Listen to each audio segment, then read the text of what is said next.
Hello guys, we are back with our next lecture. In this lecture, let us go through the next question guys.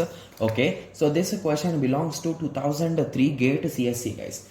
Okay, so the question is, okay, so consider the C program shown below. So we got a C program and we need to find the output of the program guys. Okay, so let us start. Okay, so where is our main function? So this is our main function. So let us start executing it.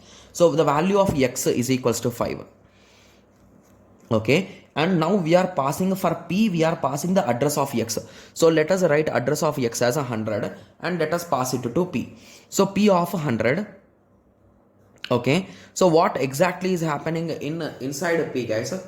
Okay, so here exactly what we are doing is we are creating an integer variable x. Okay, so in which we are writing star of y. Okay, so what is exactly star of I guys? Sorry, star of y guys. So star of y is nothing but what it is guys? So it is nothing but the value inside this particular address, right? So star of y. So what is y? Y is nothing but 100. So star of 100 is nothing but inside that 100 what value is there? 5 is there. So that is nothing but this value guys. So it is a 5 plus 2 that equal to 7. So this x value is a 7. Okay, so once you got the x value, so this statement is done. So now what you are doing is you are calling this is q of x. Okay, so once you call q of x, it will go to here, right? Yes. So what here exactly it is happening? So q of x. So what is the exact value of x guys? Okay, so the exact value of x is a 5, right? So based on this parameter, if you are checking based on this parameter, it is 7. So if you are inside this function, you should check inside this, right? So it is nothing but q of 7. Okay, so q of 7. So it went here. So here the value of z is a 7. Okay, so here he is trying to confuse us guys. Somehow he wants to confuse us and to get wrong answer. So he is trying to confuse us with some variables. Okay, so the value of z is a 7. Okay, so here z equal to z plus x. Okay, so z is equals to 7 plus x. So what will be the value of x guys? So the value of x in this function, who called this function guys? So this guy called this function. Okay, yes, but who is the main function? So this is the main function.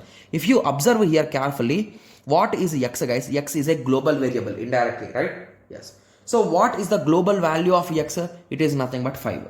Okay, so what it will be the result? So x plus 7 plus 5 is equals to 12. So what it will print is a 12. Okay, so now this execution is completely done. So you came back here.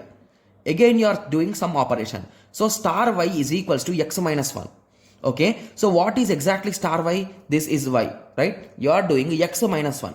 So that is nothing but x minus 1. So what is the value of x guys?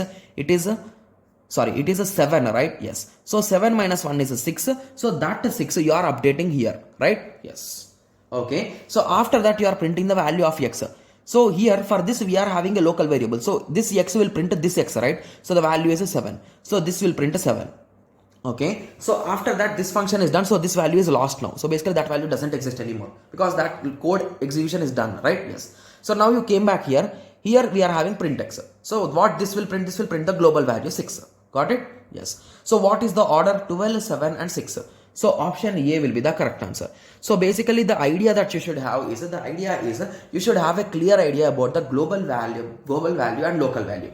So if a local value is not there, you will take the global value guys.